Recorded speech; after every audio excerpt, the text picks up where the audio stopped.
hoje do portal Entre Textos.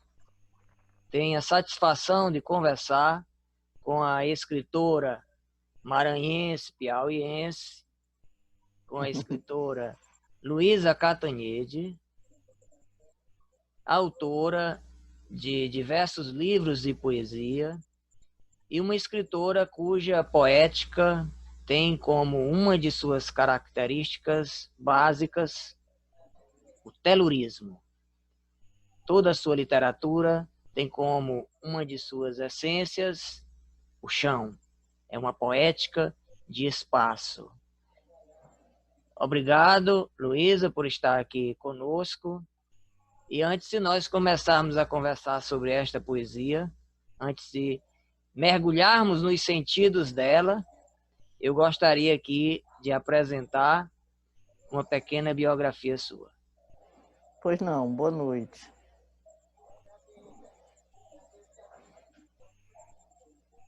Luísa Catanhede, de Santa Inês, Maranhão, reside em Teresina. Possui formação em contabilidade.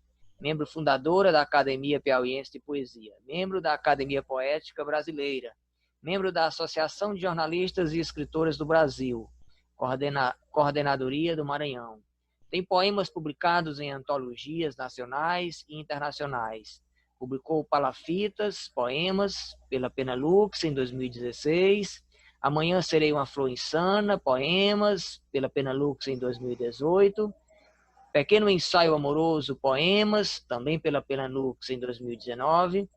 Recebeu menção honrosa no Prêmio H. Dobal da Academia Piauiense de Letras e menção honrosa no Prêmio Vicente de Carvalho, 2018, e no Prêmio Álvares de Azevedo 2019, ambos da União Brasileira de Escritores.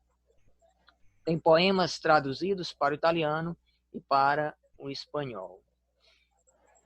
Luísa, eu pediria que você começasse esse diálogo conosco, contando um pouco da sua trajetória de vivência com a palavra poética. Quando essa trajetória começa e como ela tem se constituído ao longo dos anos. Boa noite, meu nobre, e a todos que posteriormente nos assistirão. Eu tenho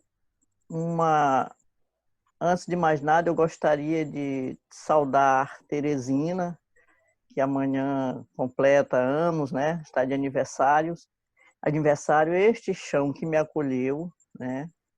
E eu lendo algo sobre outro poeta migrante, né? O grande Rubervando Nascimento, que saiu do Maranhão, passou um tempo aqui em Teresina, voou para São Paulo. Ele disse que ele é um maranhense de Teresina. E assim eu me sinto, né? Eu cheguei em Teresina em 1984.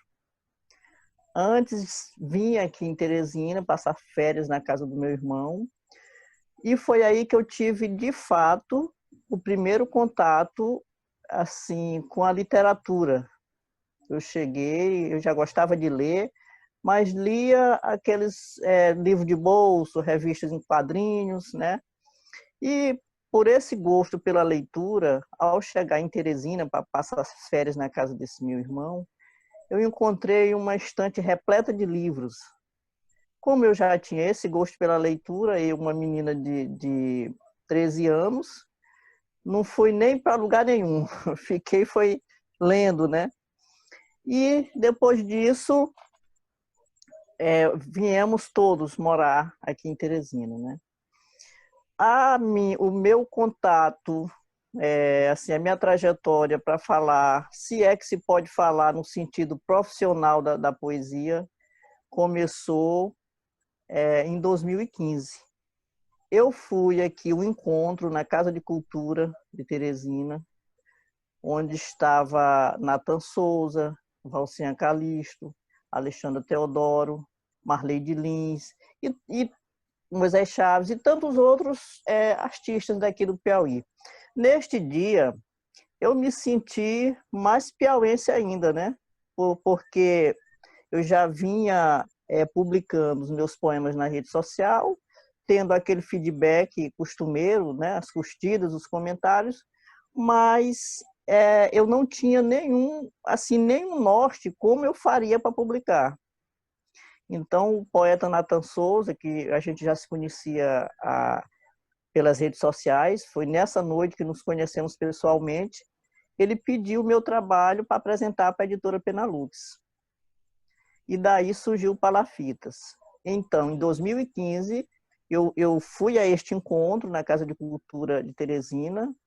Em 2016, o Palafitas foi publicado e é um livro que tem me dado muita alegria, que foi justamente com o Palafitas que eu ganhei menção honrosa no concurso Poeta Gadobal.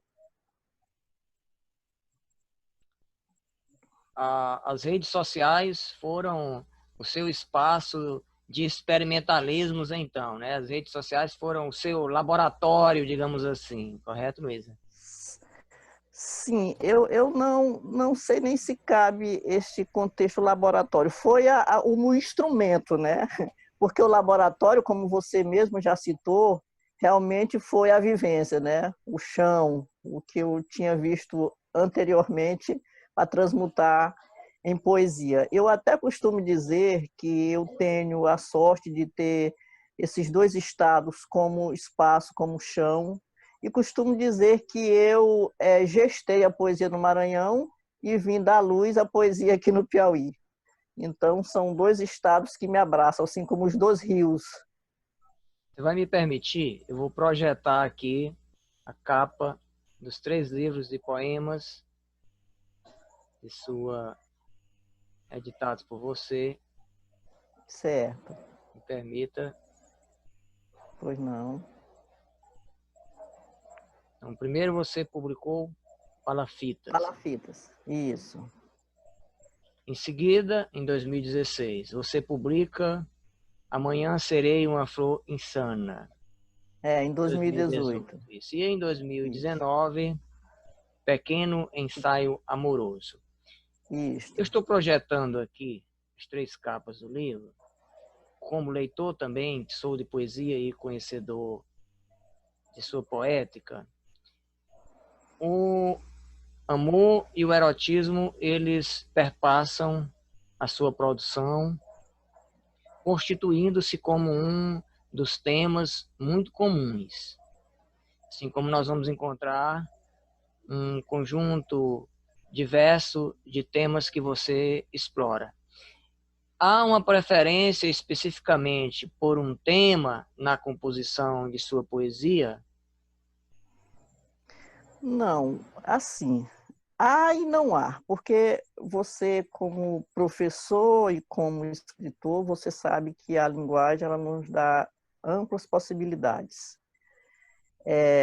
Mas é inegável, e o poeta ele tem essa amplitude, né, de temas. Agora, se for pegar um tema central mesmo da minha poética, que perpassa a minha poética, realmente é o chão, a fauna, a flora, os rios, e este sentido que você falou na questão de erotismo, de amor, na verdade, é pelos elementos da terra, dos rios, né? Tiveram muita dúvida quanto a este meu livro Pequeno Ensaio Amoroso por conta desse título, mas a gente chega lá mais tarde quando eu estiver falando sobre eles, né? Então, assim, eu até tirei um recorte aqui da Conceição Evaristo, né? Quando ela diz assim, em um de seus poemas, né? Ela diz assim: o cuidado de minha poesia aprendi foi de mãe, mulher, de pôr reparo nas coisas e assuntar a vida. Então, na verdade, a minha poesia também tem muito disso, né? Do que eu ouço, do que eu vivi, principalmente é perpassada pela memória, né? Pela memória do meu chão, pelo que eu vi, pelo que eu isto, né? Quando eu estava no Maranhão, saindo do interior para a zona urbana Santo Inês, mas ficaram essas memórias do interior mesmo, né? Da roça. Depois me encontrei com outras possibilidades e assim elas vão perpassando a minha obra. O amor ele aparece como segunda natureza, né, nos seus poemas, né? Na verdade, como Isso, pano de fundo, como um elemento constitutivo da essência humana, né? E ele isso, está, sobretudo, onde ele está na contemplação e na percepção, né? Na percepção que é do sujeito, que é também do espaço, né? isso. Eu queria projetar aqui alguns dos poemas. Nós vamos ler esses poemas, conversar sobre eles e ter uma dimensão muito concreta dessa poesia que é feita essencialmente de chão, que é feita essencialmente de telhurismo. Eu vou Certo. projetá-los aqui.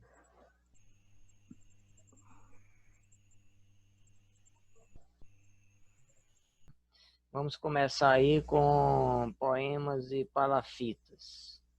Hum, Vamos começar com a cabaça.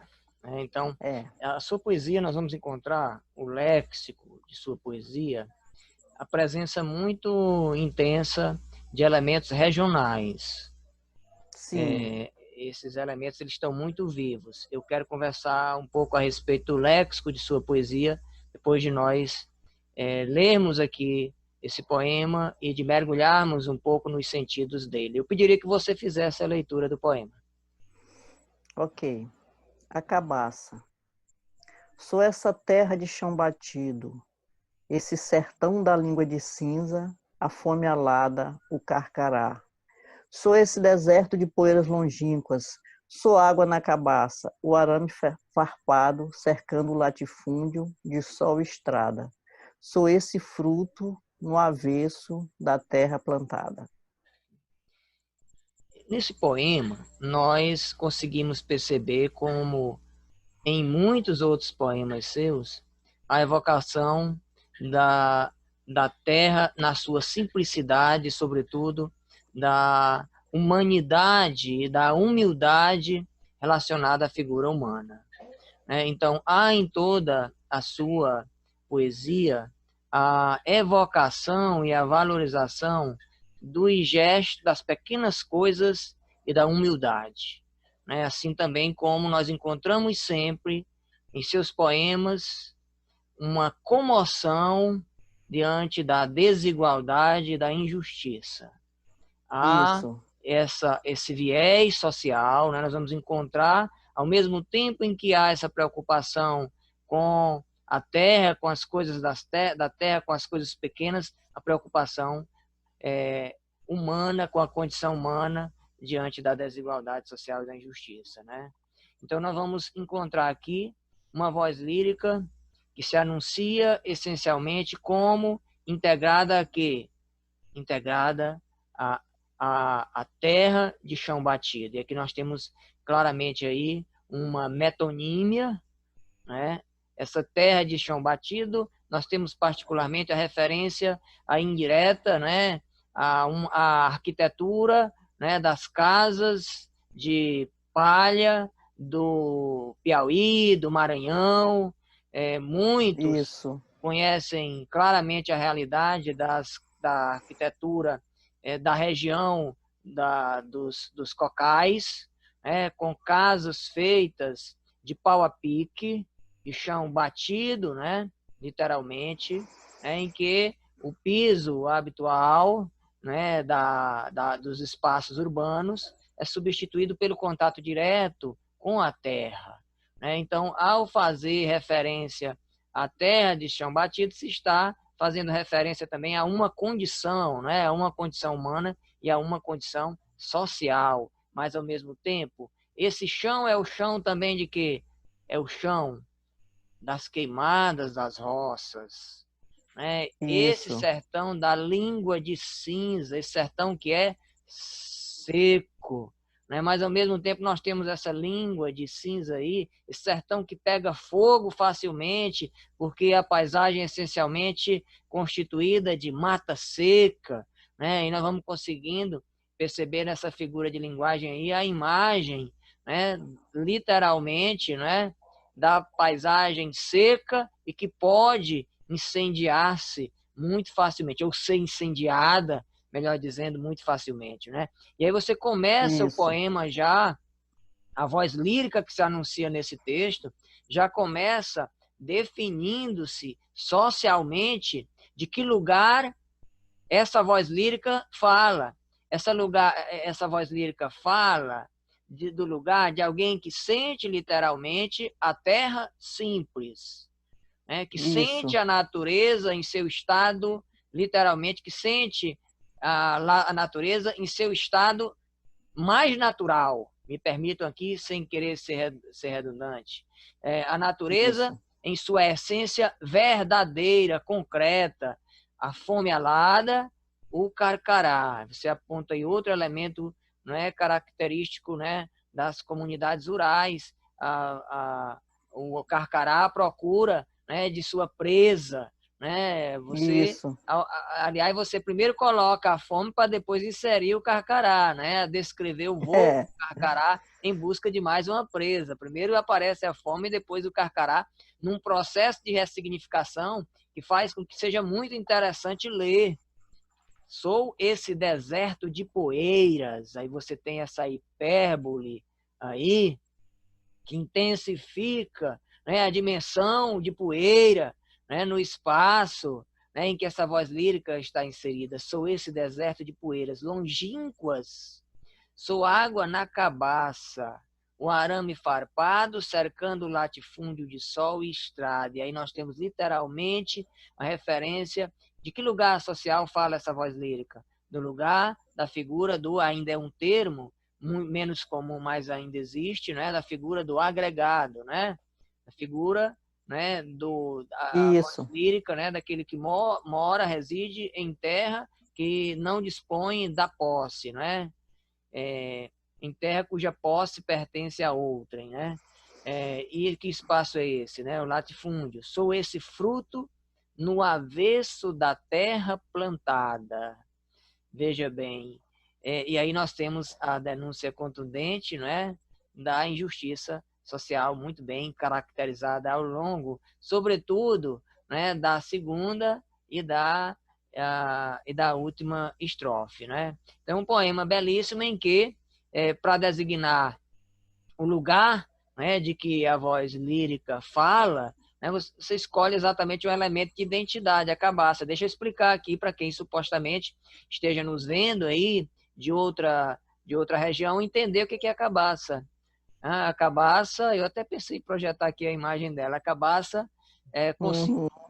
em um utensílio feito literalmente, ele é um tecido que serve para carregar água, literalmente, né? Muitos chamam também da mesma fruto, do mesmo fruto faz-se a cuia, né? Muitos conhecem como a cuia. Cuia, A cabaça, eu tive contato com ela pelo fato dos meus pais serem lavradores, sim. e eles sempre enchiam a cabaça para levar para a roça. E eu lhe digo mesmo, nunca vi uma água mais gostosa do que a água na cabaça.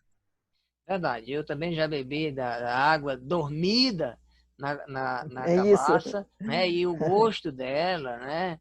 Ela, inclusive, ela pode ficar gelada, não equivale a geladeira, não, Isso. mas a água na cabaça, literalmente, ela pode literalmente ficar gelada, né? Alguém pode até achar que eu estou dizendo uma coisa sem sentido, mas não é não. Quem Não, mas conhece, né, pode, mas fica. sabe que essa água é, é, pode ficar até, inclusive, muito usada, né? Alguém pode imaginar aí, deve ter, alguém que tem uma vivência rural, a imagem, né, de, sobretudo, mulheres carregando a cabaça cheia d'água com a roldana sobre o cabelo, né, e Isso. lá a cabaça em cima sendo usada para transportar. Aliás, cabaças de todos os tamanhos, né?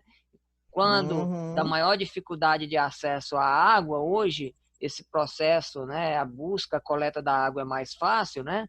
Mas nos outros tempos, né, ia toda a família, da criancinha ao idoso, buscar água, né, transportar Isso. água na cabaça para casa, né?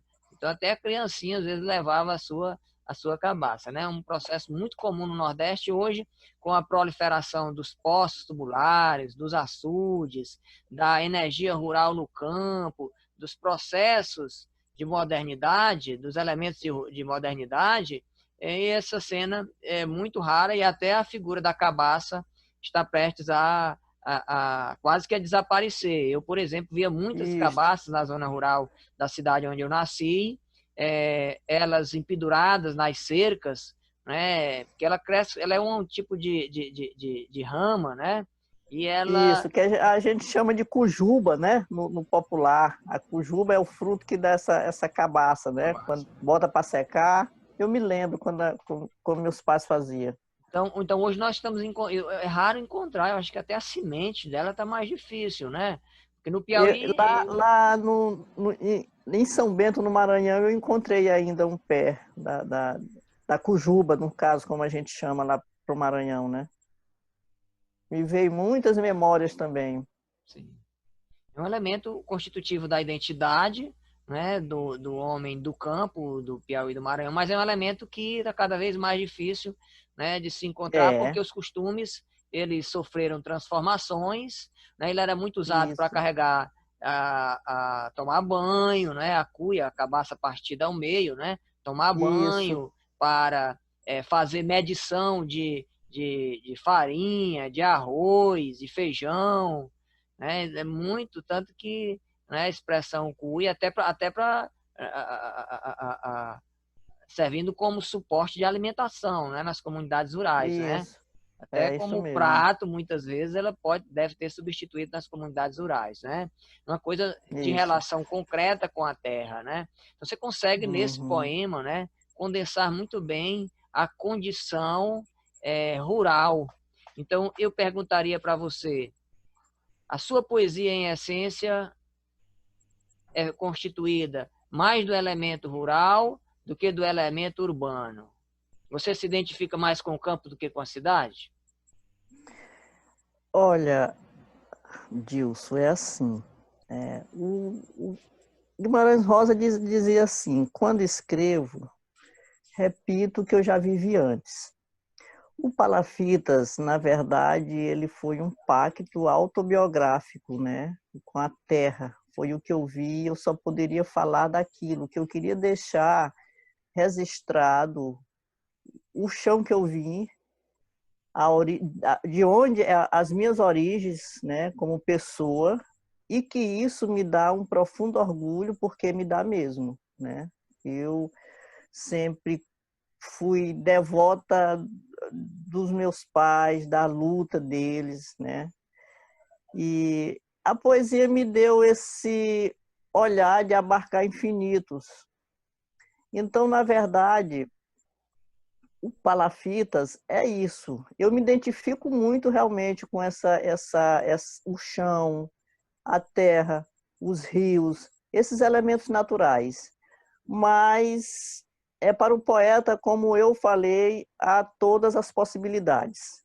A minha essência é esta, mas isso não quer dizer que eu vá ficar me repetindo nesses temas. Eu já disse de onde eu vim. O Palafitas, para mim, é um livro que, modéstia à parte, é belíssimo, porque tem tudo condensado do que eu vi e ouvi na minha infância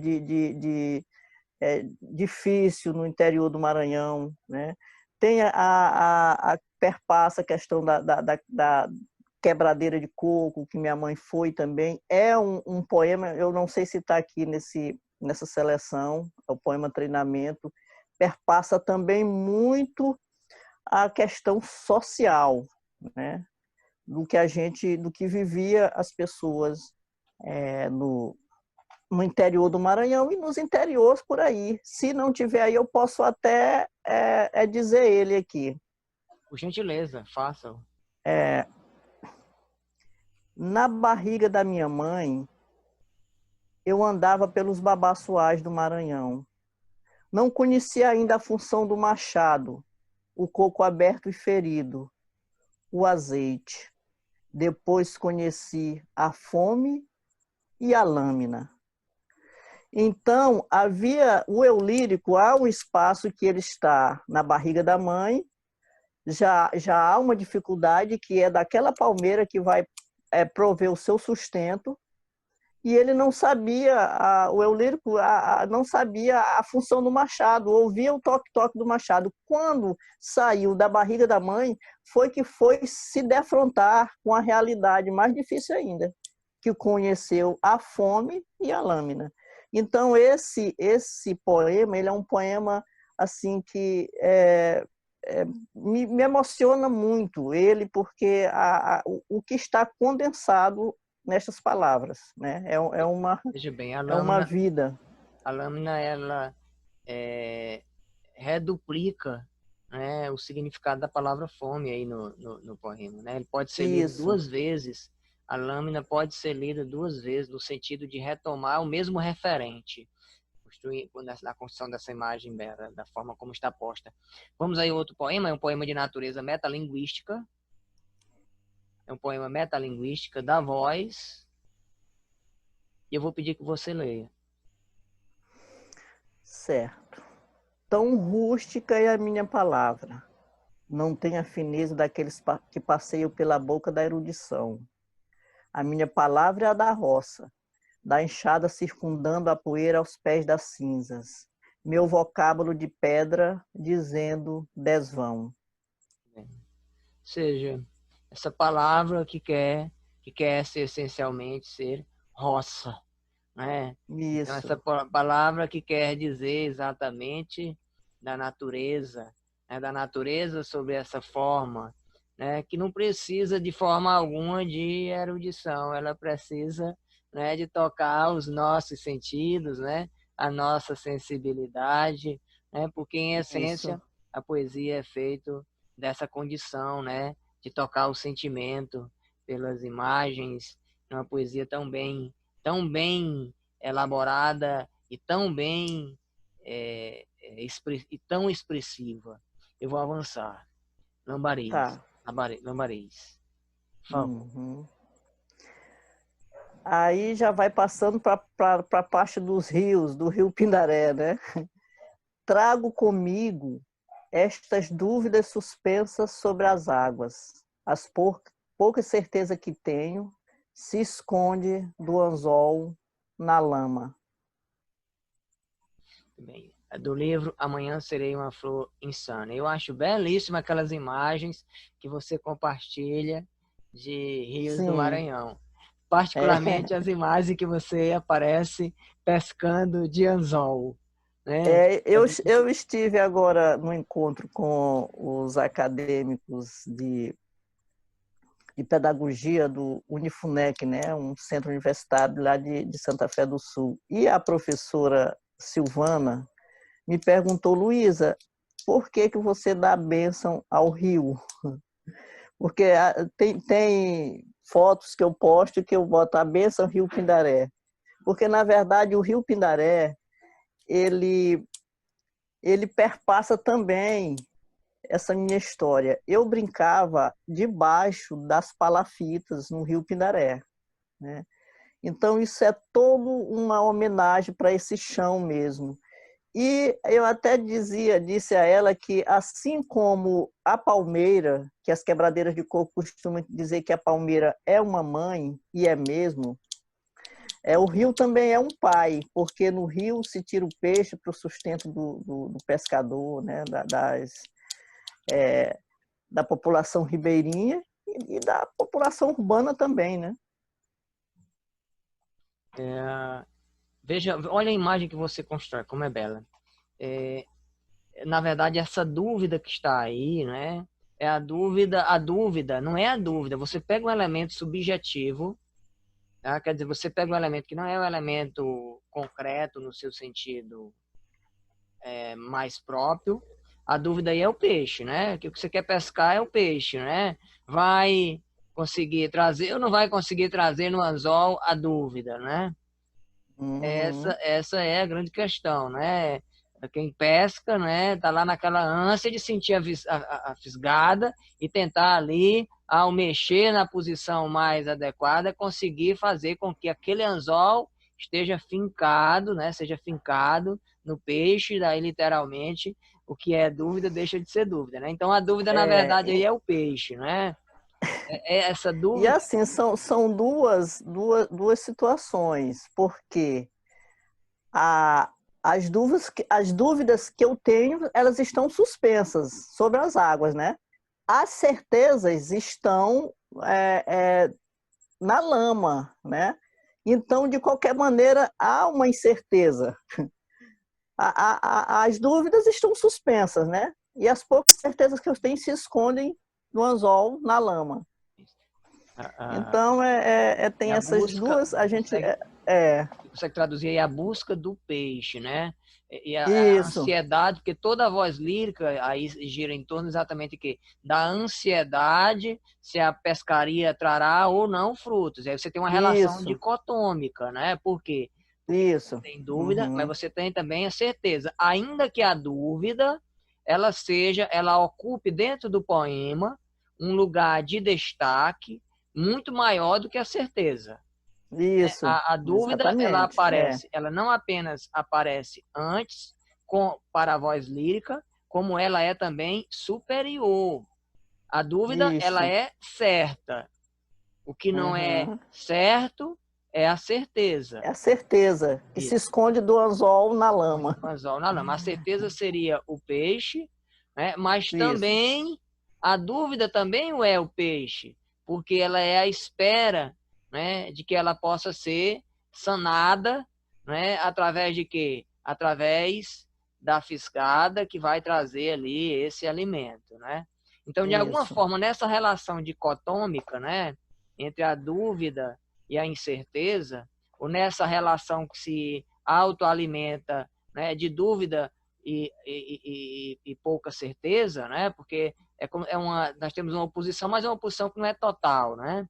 Então aí nós temos a isso, presença viva do peixe, né? Significando aí o grande referente, né? E sobretudo o que? A ansiedade de colher algum fruto dessa pescaria, né? Porque isso, toda a questão que está simbolizada aí é dessa ansiedade, né? Que aliás isso. é a ansiedade de todo aquele que pesca, né? Inclusive é o que ele vai realmente conseguir pescar. Por mais que a pesca Inclusive a seja, poesia, não é, Dilson? inclusive a poesia, né? Com certeza, que, aliás, aquilo acaba tendo esse sentido ambíguo, né? De fazer o verso também, É, porque isso pode simbolizar não apenas o ato de pescar em si, mas de pescar também as palavras, que é uma isso. tarefa, sem sombra de dúvidas, exigente. Eu não costumo usar a palavra difícil, eu chamo exigente. Exigente Uhum, porque nós só conseguimos medir realmente quando aparece um leitor que se identifica de alguma forma com as associações que a palavra é, de feição literária consegue construir. É só aí que o texto se isso. realiza. Por mais que alguém com algum grau de vaidade, né, vá achar, né, que o seu texto por si só, por ter passado por um amplo processo de elaboração, que ele é esplendoroso. Só o leitor vai dizer isso. Não. Só o Por isso leitor é o que dirá. lá naquela, naquele outro poema diz a minha, não tem a fineza daqueles que passeiam pela boca da erudição. Agora você vai ler um poema que é, sobretudo, um pedido. Este aí já vai fugindo um pouco, muito embora haja ainda essa questão dos elementos, né? Aí tem a flor, a primavera. Ele Então, é do livro Amanhã Serei uma Flor Insana. é mais metafísico, Ajuda-me, ele é mais ajuda-me a metafísico. encontrar. Pode ler? Pode ler, por favor. Ajuda-me a encontrar o teu grito, tua luz apagada, a vestígio de tua língua inalcançável. Ajuda-me a regar tua flor silvestre, nesta orla feita de sol e primavera. Para mim, basta saber que me acolhes em teu voo migratório. Quantos caminhos até encontrar em teus olhos um vestígio de eternidade? Meus pés, trôpegos no tempo, perdidos para refazer o caminho. É preciso apagar as pegadas, decodificar a trilha com a luz apagada. Olho-me no espelho e minha cara é de deboche, mas algum rasgo é de ignorância. Alguma linha tem algo de Frida e da natureza morta no calo da vida. Não creio nos tons amenos quando sinto fome. Essa fome aí, na verdade, é da incompletude, né? É que ele já adquire, né, outros sentidos, é da incompletude humana, da incompletude do sentimento, né? Isso. E aqui nós vamos encontrar uma poesia, conforme nós havíamos aqui até antecipado, né, que tem uma natureza mais física, mais metafísica, e uma poesia que está mais em elementos etéreos e que tem, né, aí uma forte influência, inclusive romântica, né, porque é um poema essencialmente que é feito pela busca por um tema que é um Isso. tema universalmente empregado, e acho que os escritores que o tematizam com maior ou menor grau, os poetas, de uma maneira geral, têm algum tema que se relacionam com essa questão dessa busca, né, pela completude humana, né? Então veja que a sensação de angústia está perpassada novamente nesse poema, né, porque nós temos aí exatamente o quê? O grito. Olha o que se deseja. Então, aquilo que se busca é automaticamente o quê? É algo distante, não é tão próximo. Porque, olha só, nós precisamos, primeiro se precisa encontrar. Olha a ideia de que é necessário encontrar. Então, é algo que não está visível, né? Então, vamos Isso. imaginar a ideia de que alguém perdeu aí um objeto no interior da casa e quer localizá-lo. Então, a primeira coisa é essa, né? De que não está fácil, né? Esse é o seu primeiro sentido. Agora, veja bem o que é necessário encontrar. É necessário encontrar um vestígio de presença. Okay? Mas esse vestígio de presença não é qualquer vestígio, ele é um grito. Então, o que é o grito, se não, né, aquela voz que se faz o quê? Mais intensa, dita de uma tonalidade elevada, né, de tal modo que ela jamais passará sem ser percebida. Então, esse é o sentido, né, que a voz tenta naturalmente aí, essa voz poética deseja encontrar. Então, ela busca, né, pelo menos encontrar um vestígio da presença. Isso. Mas através de quê? Através de uma coisa expressiva que é o quê? Que é o grito. Então, essa vivência, né, aquilo que ela... E aí você tem a voz que deseja encontrar algo que a marcou intensamente, né? Que deixou nela o resquício de quê? De uma voz que não é qualquer voz, ela é um grito. Olha onde é que está. E onde é que ela pretende? Ajuda-me a encontrar o teu grito. Mas não é só o grito. Olha aí a relação antitética aí, a relação de oposição. Tua luz apagada. É algo que se passou sem ser percebido. A vestigem de tua língua, inalcançável. Ajuda-me a regar tua flor silvestre nessa orla feita de sol e primavera. Veja que aqui você tem a ideia, olha a influência aí da idealização, né? Nós temos a idealização amorosa, o inalcançável, né? A ideia de sublimação também evidenciada aí. Para mim, basta saber que me acolhes em teu voo migratório. Basta sentir-se acolhido, recebido, né? Basta sentir a ternura, né? Aí, particularmente, nós temos a materialização de um tipo de amor que seria o do acolhimento. Quantos caminhos até encontrar em teus olhos um vestígio de eternidade? Então é exatamente o desejo de ser correspondido por algo duradouro, né?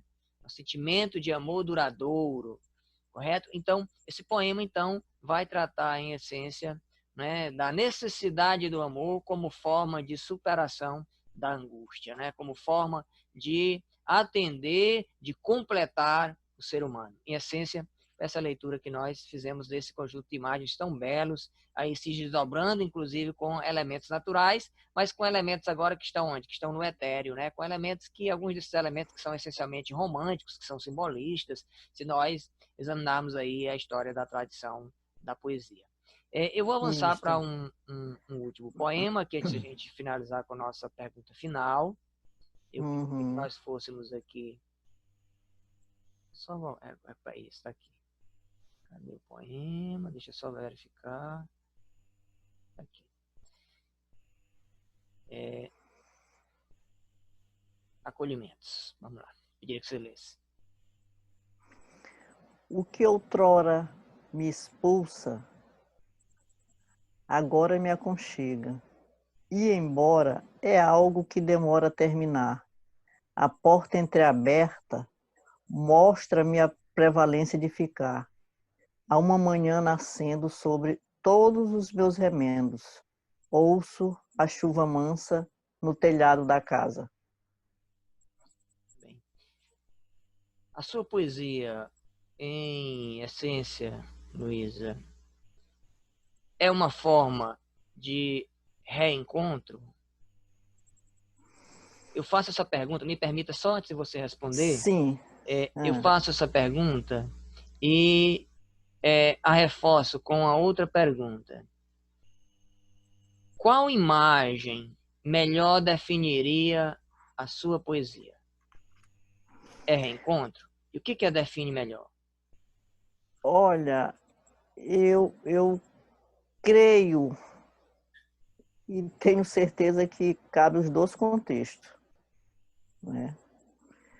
Porque a poesia, este livro, o Amanhã Serei uma Flor Insana, como até o próprio título já diz, né? É uma busca, é uma procura. E, de certa forma, a gente quer encontrar e se reencontrar com alguma coisa, né? Eu tenho várias imagens assim, principalmente no meu ato de criar, né? Uma imagem que sempre vem, inclusive foi o que o editor me perguntou quando eu fui publicar, quando eles foram publicar o Palafitas, né?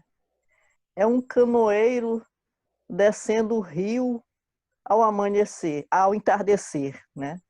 Então, de certa forma, isto é uma busca, é uma forma de encontrar e reencontrar algo que fica subtendido no título desse livro, porque diz assim: amanhã eu serei uma flor insana. Então, é uma busca que a gente não sabe, a gente está buscando, quer encontrar, quer reencontrar, mas fica a questão do ir, né?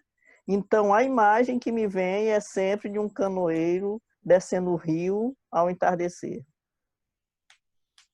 Para nós finalizarmos, eu quero aqui lhe apresentar um outro questionamento.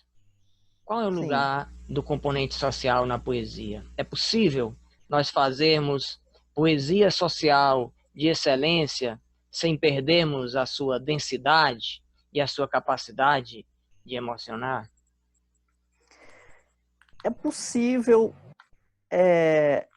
eu digo porque na minha poesia tem muito disso, né? Tem muito essa denúncia social, mas também, outro sim, permeada por as imagens poéticas que tocam, né? Então, eu acredito que é possível. Como eu costumo dizer, a poesia ela serve para desengasgar os meus embaraços. E os meus embaraços podem ser uma indignação, né? Eu participei de uma antologia, A Mulher na Literatura Latino-Americana, que foi organizada pela Marleide Lins e a professora Algemira, aí no núcleo da UESP. Participei também de outra antologia bilingue, né, Closevi di Versi, que era italiano e português, onde no meu poema eu digo assim: com a palavra também se luta, lâmina insepulta decepando a tirania.